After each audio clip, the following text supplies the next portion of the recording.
गुरुर्ब्रह्मा गुरुर्विष्णु गुरुर्देवो महेश्वरा गुरुर्साक्षात् परम ब्रह्म तस्मै श्री गुरुवे नमः। ओम शांति शांति शांति। जय गुरुदेव। तो आज हम अध्याय 12 का ही करेंगे, क्योंकि पिछली बार हमने कहा था ये जो 35 गुण है और ये जो उन्होंने तरीका बताया है ध्यान साधना करने का, इसको एक बार खाली पढ़ने से कुछ बैठ नहीं रहा है मन के अंदर, तो हम दोबारा उनको शॉर्ट में करें। तो भक्ति योग जो ये 12वां अध्याय है, इसमें इन्होंने 8 से 12 श्लोक में तो ध्यान करने के तरीके बताए। दूसरे 9वें श्लोक में बताया ध्यान नहीं कर सकते तो ध्यान का अभ्यास करें, और 10वें श्लोक में बताया है कि अभ्यास नहीं कर सकते तो निमित्त मात्र होकर कर्म करें, कि मैं ईश्वर का काम कर रहा हूं और मैं ये काम अपने लिए नहीं कर रहा हूं, उसका निमित्त हूं, मैं कारण हूं, उसके लिए काम कर रहा हूं। और अगर ये भी नहीं कर सकते तो फिर जो आपको कर्म फल मिले, जो भी मिलना है, उसके बाद निमित्त मात्र होकर कर्म नहीं कर सकते तो कर्म फल को स्वीकार करें। जो भी घटित हो रहा है आपके जीवन में उसको स्वीकार करें, फिर उसको दोष नहीं दें, ईश्वर को दोष नहीं दें कि ऐसे क्यों हो गया मेरे साथ। और इसी प्रकार अब जो आज हम करने जा रहे हैं उसमें 35 गुणों की चर्चा करी है कृष्णा ने, 35 गुण बताए हैं। तो आज हम शॉर्ट में 35 गुण करेंगे, जितने कर सकते हैं, क्योंकि शॉर्ट में करेंगे इसलिए हो सकता है कवर हो जाए। तो भक्त किसी से भी एक भी व्यक्ति से द्वेष नहीं करता। जो भक्त वो है जो किसी एक भी व्यक्ति से द्वेष नहीं करता। अगर एक भी व्यक्ति से आप द्वेष करते हैं तो समझ लीजिए कि आप भक्त नहीं हैं। भक्त का दूसरा गुण है मित्र। सबसे मित्रवत व्यवहार करते हैं भक्त। प्रकृति से भी, पशु से भी, जानवर से भी, पक्षी से भी सबसे मित्रवत व्यवहार करते हैं। करुणा।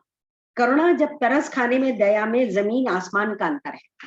करुणा में और तरस खाने में, दया में अंतर है। करुणा जब हम करते हैं, जिस पर हम तरस खाते हैं, जिसके लिए हम कुछ दान दक्षिणा देते हैं, अगर उसका बच्चा या वो हमसे आगे निकल जाए तो आपको मन ही मन में जो है अच्छा नहीं लगता, आपकी ईगो जागृत हो जाती है, आपको बुरा लगता है। लेकिन आप अपने बच्चे से, अपने बेटी बेटी से, अपने जो बहुत खास है उनसे आप करुणा करते हैं, उनका चाहते हैं कि उनका भला हो।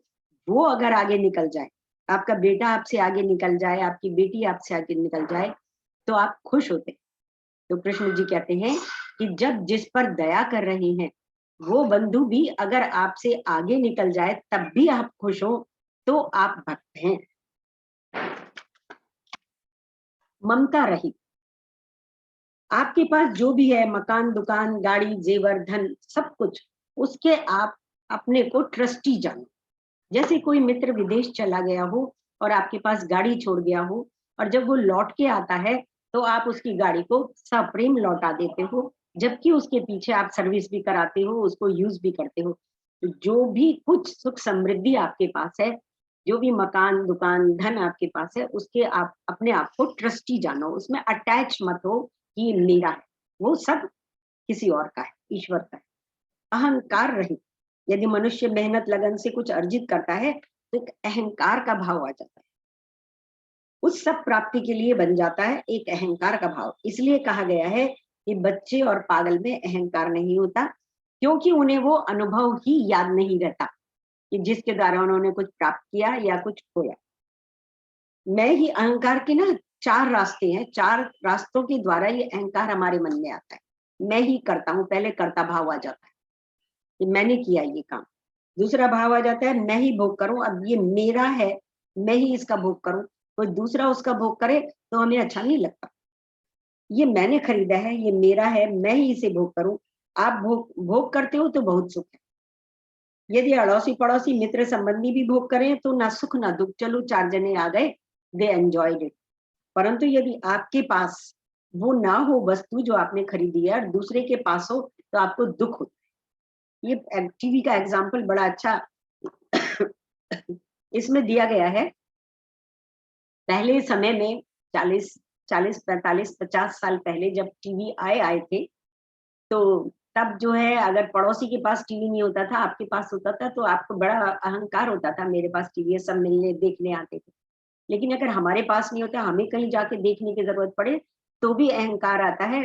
वो आता है, एक सुपीरियोरिटी होता है, एक इंफीरियोरिटी होता है। तो क्या है, जब दूसरे के पास ना हो और आपके पास हो तो सुख होता है। जब सबने उसे एंजॉय कर लिया तो न सुख न दुख। और जब दूसरे के पास है और आपके पास नहीं होता है तो दुख होता है। तो इस तरीके से ये जो भावना रहती है कि मैं ही भोग करूं, दिस इज ऑल्सो अहंकार। तीसरा है मैं ही रहूं, बस मैं ही रहूं। सड़क पे भी जा रहे हैं, ट्रैफिक अगर हो गया है तो ये सोचते हैं कि उफ़ो, सब लोग सड़क पर निकल आए। भाई क्यों, आप भी तो निकल कर आए हो, तो आप ही अकेले क्यों रहो, सभी आएंगे। तो ये जो फीलिंग है, वो जी बाधित कर देते हैं रास्ते को, ट्रैफिक जैम कर देते हैं, ये कर देते हैं। इस तरह की जो भावनाएं आती हैं, that is third way of अहंकार। और चौथा है मैं ही श्रेष्ठ हूँ, मेरी सब तारीफ करे, मेरी बात माने, मेरा सम्मान करे। ये सब जो मन में भावनाएं आती हैं, अभी तक चारों बिंदुओं में श्रेष्ठ भावना है कि मैं श्रेष्ठ हूं, ऐसी भावनाएं तो अहंकार पता ही चल रहा है। लेकिन हीन भावना भी हो तो भी अहंकार पनपता है। फॉर एग्जाम्पल, मेरी किस्मत खराब है, मेरा जीवन बर्बाद हो गया, मैं तो किसी काम के लायक ही नहीं, मेरा कोई सुनता ही नहीं, ये भी अहंकार है। जब तक दोनों तरह के अहंकार में से कोई भी एक है, तब तक आप भक्त नहीं। छठा गुण, सुख दुख में समान। बहुत सुना है, सुख दुख काम क्रोध लोभ मोह मद मत्सर सब में समान रहे। तो क्या है, सुख आने पर अत्यधिक प्रसन्न ना हो और दुख आने पर परेशान ना हो जाए, टूट ना जाए। ये समझने वाले कि रात के बाद दिन और दिन के बाद पश्चात प्रातः सूर्य उगने ही वाला है, अवश्यंभावी है, कभी भी कोई सारे समय सुख या दुख में नहीं रहता, वो जो ये समझते हैं और सुख दुख में समान रहते हैं, वो भक्त है। क्षमाशील, जैसे आप अपने को बड़ी से बड़ी हानि हो जाने पर भी क्षमा करते हैं, क्या करेंगे, क्या पनिशमेंट देंगे अपने आप। तो पता चलता है जैसे आप अपने को क्षमा करते हैं, ऐसे दूसरों को भी क्षमा करें। अपने को उनको स्थान पर रखकर सोचें और क्षमा करें। ये बाह्य गुण नहीं, अपितु भीतर का गुण है। यदि जरूरी हो तो सजा भी दे सकते हैं, परंतु अंतःकरण से क्षमाशील रहें। संतुष्ट, बचपन से अब तक आपने जिन जिन चीजों की इच्छा की, लिस्ट बनाकर देख लीजिए। बचपन में जो हमने इच्छाएं की थी, पढ़ लिख लें, हमारा ये करियर हो जाए, हमारा ये फैमिली हो, हमारे पास टीवी हो, हमारे पास कार हो, हमारे पास परिवार हो, हमारे पास सिक्योरिटी हो, हमारे पास जॉब हो, सब पूरी हो गई। देखिए 99% लोगों की वो सब इच्छाएं पूरी हो गई हैं। तो क्या आप अब संतुष्ट हैं? अगर नहीं तो दिल्ली अभी दूर है। नित्य योगी, सांसारिक उपलब्धियों के लिए भी नित्य कर्म करना होता है। पढ़ाई, जॉब, बिजनेस, नेम फेम, धनार्जन, स्वास्थ्य, संबंध आदि के लिए। तो ऐसे ही ईश्वर प्राप्ति के लिए भी ध्यान साधना, योग और तपस्या नित्य आवश्यक है। अध्यात्म part time pass time job नहीं है कि हफ्ते में 1-2 बार ध्यान साधना कर ली और बस हो गया, 1-2 बार योग कर लिया, जब समय मिला वॉक कर लिया, हो गया। अध्यात्म नित्य योगी, यानी प्रत्येक दिन नियमित ध्यान योग प्राणायाम करना, हर पल सेल्फ से कनेक्ट। कुछ भी घट जाए, आत्म नियंत्रण न खोए, विवेक हर समय जागृत रहे। यानी कठिन से कठिन परिस्थिति में ये सोचना कि इस स्थिति को कैसे हैंडल करूं, इस स्थिति से कैसे बाहर आऊं। जब विवेक जागृत है तो वो अंदर से आपको पता चल ही जाएगा कि how to solve that situation. अपने आप को वश में रखना, दूसरों को वश में रखना तो फिर भी आसान है।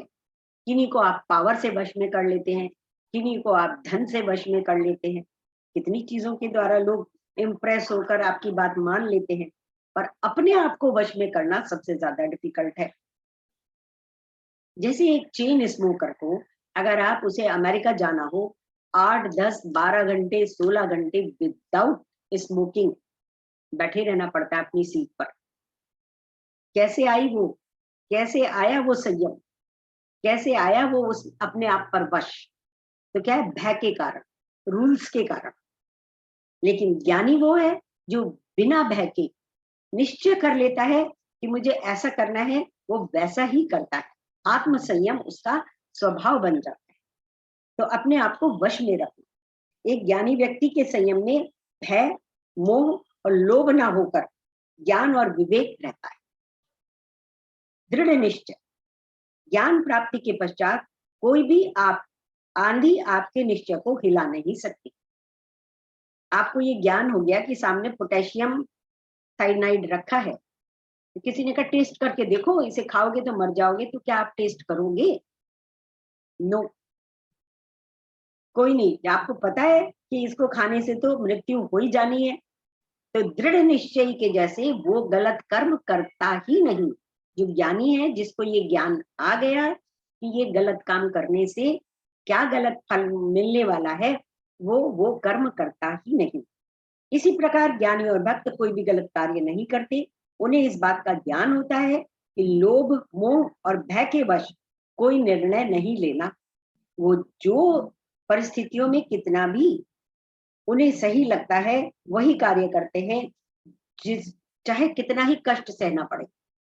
वो कठिन परिस्थितियों में भी सही दिशा में सही कर्म ही करते हैं। राजा हरिश्चंद्र के जैसे दृढ़ निश्चयी होते हैं। 12वां गुण, मुझ में मन और बुद्धि अर्पण कर।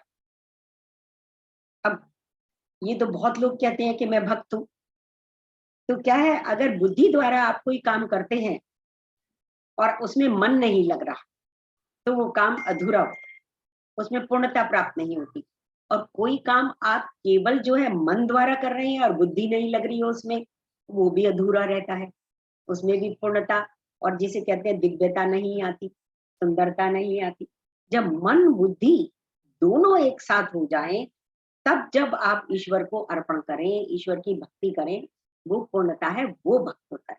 तो उन्होंने जब हम कर रहे थे पहले जब हम इन गुणों की चर्चा कर रहे थे, तो उन्होंने बताया प्रणाम करना। जब हम नमस्ते करते हैं तो हमारा तन, मन, बुद्धि तीनों मिल जाते प्रणाम करने, शरीर भी।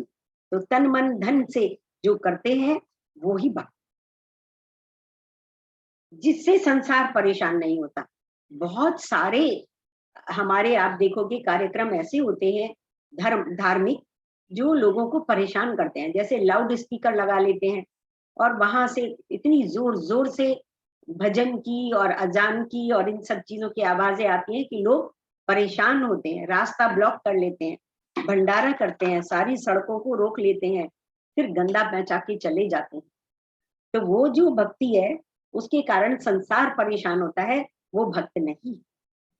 जिस भक्ति के द्वारा, जिस भक्ति के कार्यक्रम के द्वारा संसार परेशान होता है, वो भक्त नहीं। संसार से जो परेशान नहीं होता, अब संसार पर डिपेंड रहने वाले संसार से परेशान होते हैं, परंतु आत्मनिर्भर संसार से परेशान नहीं होते। अगर हम आत्मनिर्भर हैं, अगर हमारे पास कहीं जाना है और ड्राइवर नहीं आया, अगर हम आत्मनिर्भर हैं, सेल्फ ड्राइव जानते हैं, तो हम परेशान नहीं होंगे। अगर हम कुकिंग जानते हैं और खाना बनाने वाला नहीं आया, तो हम परेशान नहीं होंगे। तो सांसारिक जो कार्यक्रम करने वाले हैं, उनके द्वारा जब हम परेशान नहीं होते, तो कब नहीं होते, जब आत्मनिर्भर होते हैं। तो जो आत्मनिर्भर होते हैं, जो संसार से परेशान नहीं होते, वो भक्त है। 15वां गुण, हर्ष, क्रोध, भय तथा उद्वेग से मुक्त हो। इच्छा ही सब हर्ष, क्रोध, भय और उद्वेग का कारण है। इच्छा पूरी हो जाए, हर्ष पूरा तो हर्ष होता है, पूरी ना हो तो दुख और क्रोध आता है। हर्ष के साथ ही यानी इच्छा पूरी हो गई तो 7 प्राप्त। जैसे ही वो इच्छा पूरी हुई, मान लीजिए मेरे को एक सेट की इच्छा थी डायमंड की, वो सेट मुझे प्राप्त हो गया। अब उसके साथ साथ ही उसे खोने का भय आ गया, उसका डर आ गया। तो जैसे ही इच्छा पूरी होती है तो हमें उसके खोने का डर हो जाता, और इच्छा पूरी नहीं होती तो क्रोध और उद्वेग आता है। तो जिसको हर्ष, क्रोध, भय और उद्वेग से मुक्त होता है, जो वो भक्त। अपेक्षा रहित। अपेक्षा चाहत तभी होती है जब मनुष्य में अपूर्णता होती है। जो चीज पूर्ण है, जिसका पेट भरा है, जैसे आपने भोजन कर लिया, आपका पेट भरा है, आप चाहे टेबल पर कितने ही बढ़िया स्वादिष्ट व्यंजन लगे हों, आपकी खाने की इच्छा नहीं हो। ऐसे ही जब आप ईश्वर से युक्त होते हो, जब आपके अंदर वो पूर्णता आ जाती है, ईश्वर आपके साथ है, तो फिर छोटी छोटी छोटी छोटी छोटी बड़ी चीजों की इच्छा नहीं होती, आप उससे मुक्त होते हैं। तो जो अपेक्षा से मुक्त होते हैं वो भक्त। शुचि। भक्त के बाहर और भीतर शुचि हो। शुचि शब्द कृष्णा ने गीता में बार बार 4-5 बार एक ही चैप्टर में इस्तेमाल किया है, आया है। तो ईश्वर को शुचि बहुत पसंद है, सफाई, शुद्धता। तो क्या है, जो बाहर की गंदगी है वो तो दिखाई देती है, अंदर की गंदगी हमें दिखाई नहीं देती। तो उसके लिए ध्यान, साधना, ज्ञान सब कुछ बताया गया। पर जो व्यक्ति बाहर की शुचि भी नहीं देख पाता, जो व्यक्ति बाहर की शुद्धता, सफाई भी नहीं देख पाता, वो अंदर की क्या देखेगा। तो उन्होंने एग्जाम्पल दिया है कि जो बड़ी नक्के की सुई में धागा नहीं डाल पा रहा है, वो बारीक सुई में धागा क्या डालेगा। जिसे अपने चारों तरफ की गंदगी दिखाई नहीं दे रही, वो मन की, विचारों की, भावनाओं की गंदगी को कैसे दूर करेगा, कैसे ध्यान देगा। तो जो अपनी बाहरी और आंतरिक शुचि का ख्याल रखते हैं, ध्यान में बैठकर अपने में जो कमियां होती हैं, जो गलत विचार आते हैं, उनको डिलीट करते जाते हैं, उनको आप लेट गो कर देते हैं, वो भक्त। गुण। उदासीन। जो भक्त कर्मों को तो 100% से करे और फल के प्रति उदासीन है। जो भक्त कर्म तो 100% से करे कि what ever I can do I will do, और कर्म कुछ भी मिले उसे प्रसाद स्वरूप ले ले, है ना। लेकिन इसके विपरीत जो भक्त कर्म तो उदासीनता से करे और फल के प्रति आसक्त रहे कि फल क्या प्राप्त होगा। जैसे कि हमने पहले कोर्स में भी हमने एग्जाम्पल दिया था एक टीचर का, एक कर्म योगी का, कि एक टीचर है, वो समझता है कि मुझे तो बच्चों को सही करना है, वो हर स्टूडेंट का ध्यान रखता है, और वो ये नहीं समझता, ये नहीं सोचता कि अगर मैं इसे एक्स्ट्रा टाइम दे रहा हूँ तो इससे मुझे कुछ एक्स्ट्रा बेनिफिट होगा, बस उसे अपने कर्म से मतलब। लेकिन एक टीचर ऐसा भी होता है कि जैसे उसने किसी बच्चे की कमी देखी, उसको ट्यूशन के लिए बुला लेता है और उससे वो ज्यादा धन अर्जन करने की सोचता है। तो जो टीचर कर्म के प्रति 100% देने में रहता है, दूसरे का अपना कर्तव्य पूर्ण करता है, वो फल के प्रति उदासीन रहता है, वो भक्त है। जो फल के प्रति अपेक्षा रखता है और कर्म को 100% से नहीं करता, वो भक्त नहीं है। परेशानी रही। हमने जाना सब दुखों का कारण इच्छा है, तो इक्वेशन यो बनी, दुख की माँ इच्छा और दुख के पिता अज्ञान है। बहुत ही सुंदर इक्वेशन बनी है। दुख की माँ इच्छा, अगर इच्छा मन में है, चार तरह की, बहुत तरह की इच्छाएं आती हैं, तो दुख क्या प्राप्त होता है, प्राप्त हो गया, वो इच्छा पूरी हो गई तो ठीक है, और पूरी नहीं हुई तो दुख आएगा। तो इच्छा, दुख की माँ इच्छा और दुख के पिता अज्ञान है।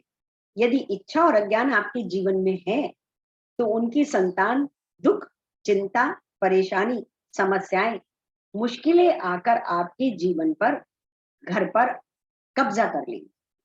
तो इसका एकमात्र उपाय है ज्ञान का दीपक जलाकर अज्ञान और इच्छा को समाप्त करें। 20वां गुण, सब आरंभों का त्याग है। कोई भी कार्य जो आप करते हो वे प्रारंभ से नहीं कर सकते।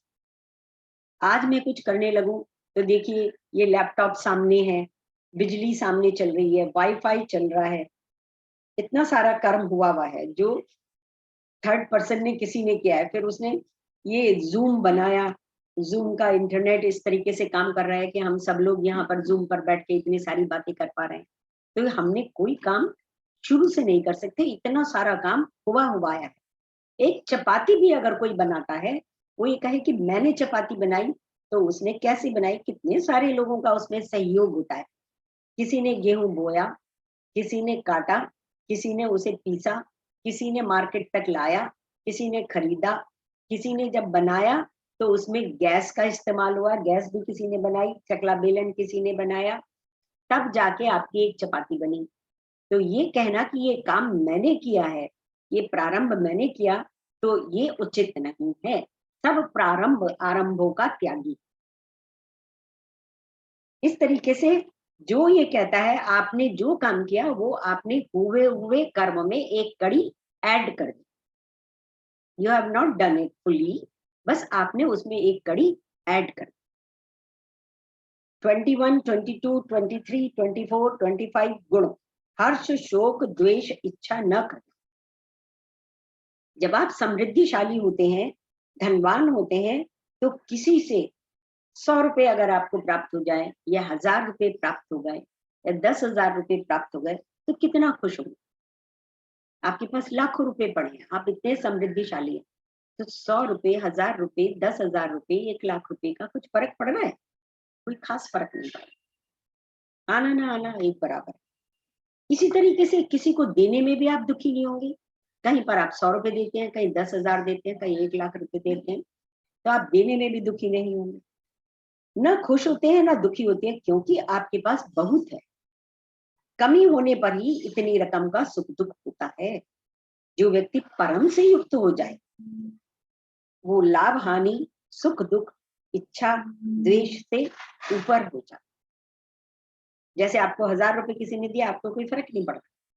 तो जब आप परम से युक्त हो जाते हो, ईश्वर से युक्त हो जाते हो, तो आपको फिर इन सब चीजों का जो प्राप्त हो रहा है, किसी ने दिया या लिया, उसका इफेक्ट नहीं पड़ता।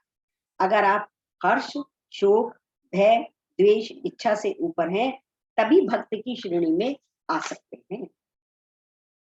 26वां गुण, शुभ अशुभ को त्यागने वाला। शुभ अशुभ का मापदंड सामाजिक, भौगोलिक और व्यवहारिक तो हो सकता है, परंतु आध्यात्मिक नहीं। सामाजिक व्यवस्था को बनाए रखने के लिए बहुत से नियम कर्म निश्चित होते हैं या निश्चित किए जाते हैं। कहीं पर माँ की दाल चौक में खाई जाती है, कहीं पर उत्सव में खाई जाती है, कहीं पर सर पर पल्लू लेना शुभ होता है, कहीं पर अशुभ होता है। ऐसे ही शुभ और अशुभ के पैमाने पर काल का प्रभाव पड़ता है। पहले दूध बेचना अशुभ माना जाता था, और अब उसका कोई वो नहीं है, बेचे तो ठीक है, नहीं बेचे तो ठीक है। जो जन शुभ और अशुभ के फेर में पड़े हैं, वो भौतिक लाभ के चक्कर में समझिए। जो भी हम शुभ अशुभ को देख रहे हैं, इसका मतलब हमें कुछ भौतिक लाभ प्राप्ति की उम्मीद है। ईश्वर प्राप्ति का उनका ध्येय नहीं होता। ईश्वर प्राप्ति के लिए कोई शुभ अशुभ नहीं है। उन्होंने कहा ईश्वर 24 घंटे अवेलेबल है। जब बहुत परेशानी कठिन समय आता है, कितना रात को भी आप ईश्वर को जगा देते हो। हर समय हाय राम हाय कृष्ण नारायण नारायणी करते उठते बैठते सोते हो। तो ईश्वर प्राप्ति में आप शुभ अशुभ नहीं देखते, भौतिक लाभ के चक्कर में समझिए रहते हैं। ईश्वर प्राप्ति का उनका ध्येय नहीं होता। वो केवल भौतिक प्राप्ति में लगे रहते हैं। जो शुभ अशुभ त्यागी हैं, वो ही मेरे भक्तों की श्रेणी में आते हैं। 27वां गुण, जो शत्रु मित्र सर्दी गर्मी सुख दुख मान अपमान में एक समान है। ये इतने सारे गुण एक साथ आ गए। कोई भी मित्र कल शत्रु हो सकता है, और आज जो शत्रु है कभी मित्र था। अनजान आदमी से शत्रुता नहीं होती आपको। जो आज शत्रु है वो शायद कल मित्र था। वो जन भक्त है जिसका मन परम में निहित है, जिसका कोई भी शत्रु नहीं और मित्र ना हो, उसे कोई विचलित नहीं कर सकता। शारीरिक संबंध में सर्दी गर्मी हमें प्रभावित करती है, मन के स्तर पर सुख दुख प्रभावित करते हैं और बुद्धि के स्तर पर मान अपमान प्रभावित करते हैं। शारीरिक और मानसिक तो हम सह जाते, पर ये बुद्धि के स्तर पर मान अपमान को सहना आसान नहीं है। ये जब आप वो भक्त है जो मान अपमान के इन सब गुणों से भी ऊपर उठ जाए। अपमान किसी ने किया वो भी भूल जाए, मान किया उसमें भी कोई ज्यादा खुशी की बात नहीं है, ठीक है, ओके। संग रहित यह स्थिति तभी आती है जब हर समय आप ईश्वर में रहते। हमने देखा जब हम कहीं जाते हैं साथ ढूंढते हैं, भाई चलो साथ हो जाएगा, तो एक से दो भले, दो से भले चार, ऐसे सोच के हम ग्रुप में काम करते हैं। तो जब ईश्वर साथ हो जाते हैं तो आप संग रहित हो जाते हैं, फिर किसी की तरफ नहीं देखते। मुझे तो बहुत पहले एक बार ये ज्ञान आया अपने मन के अंदर, जब ऐसे सोचा करती थी कौन साथ जाएगा, अकेले नहीं जाऊंगी, ये ऐसे सोचा करते थे। तो तब ध्यान आया अकेले आए हैं दुनिया में और अकेले जाएंगे।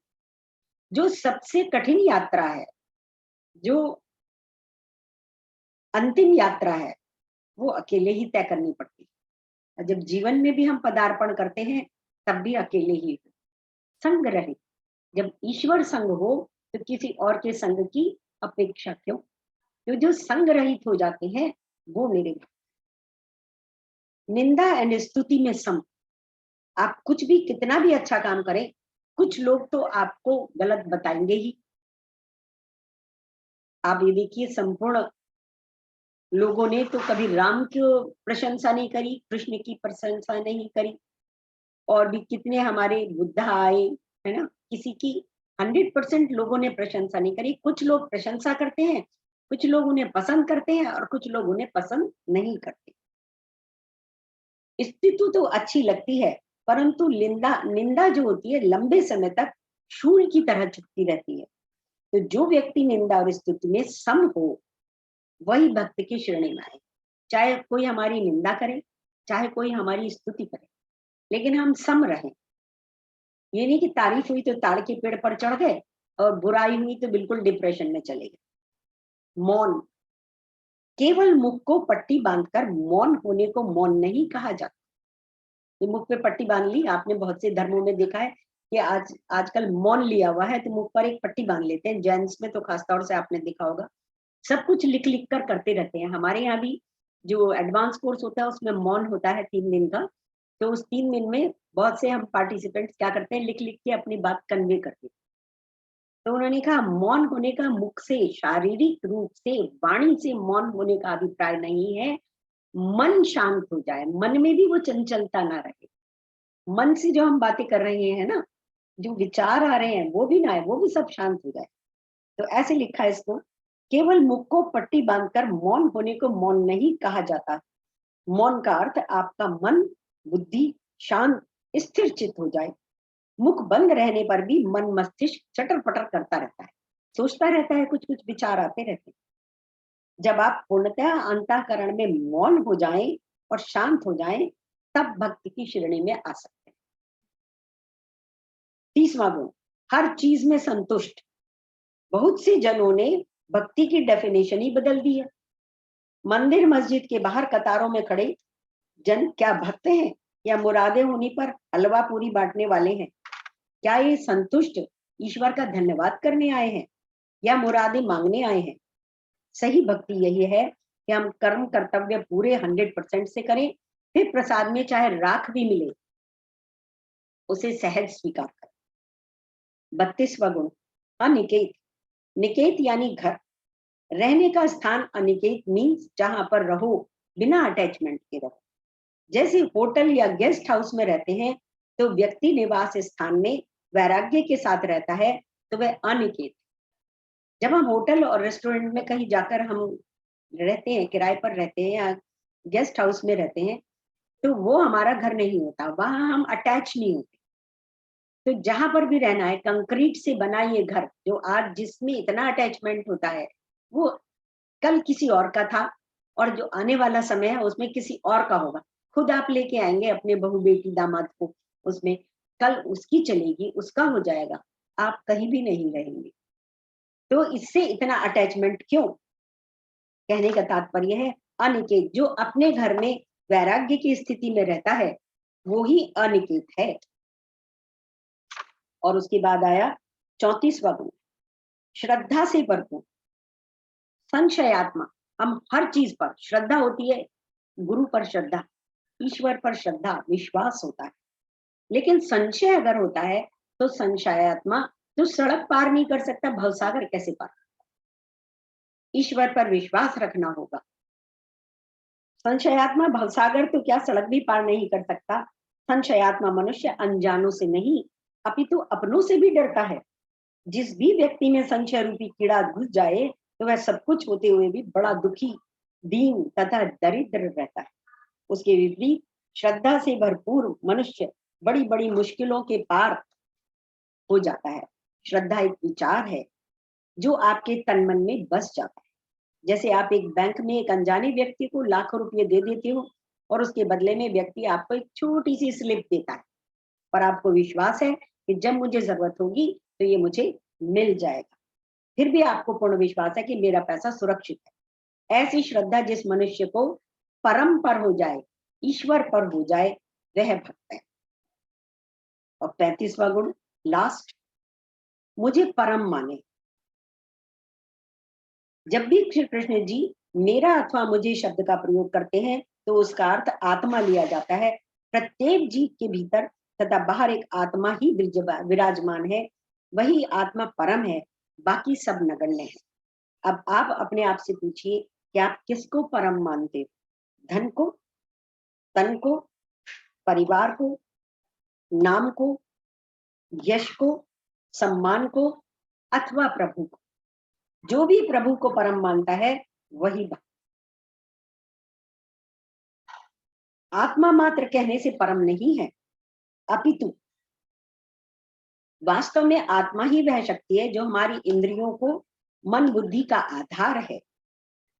न मात्र आप में बल्कि छोटे से छोटे जीव से लेकर पूरे के पूरे ब्रह्मांड का आधार भी आत्मा ही है। और इस अध्याय के अंत में श्री कृष्ण जी कहते हैं, जो इस धर्मयुक्त अमृत अर्थात पिछले दिए हुए 35 गुणों को अपने जीवन में अंगीकार करता है वो मुझे अत्यंत प्रिय है। और ये भी उन्होंने वादा किया है कि जो इनमें से एक भी गुण अगर किसी भक्त के पास है, 34 गुण धीरे धीरे उसके अंदर अपने आप ही प्रवेश कर लेंगे और मेरे भक्तों की श्रेणी में आ ही जाए। जय गुरुदेव। आज इतना ही, अब हम डिस्कस करेंगे। आज का तो बहुत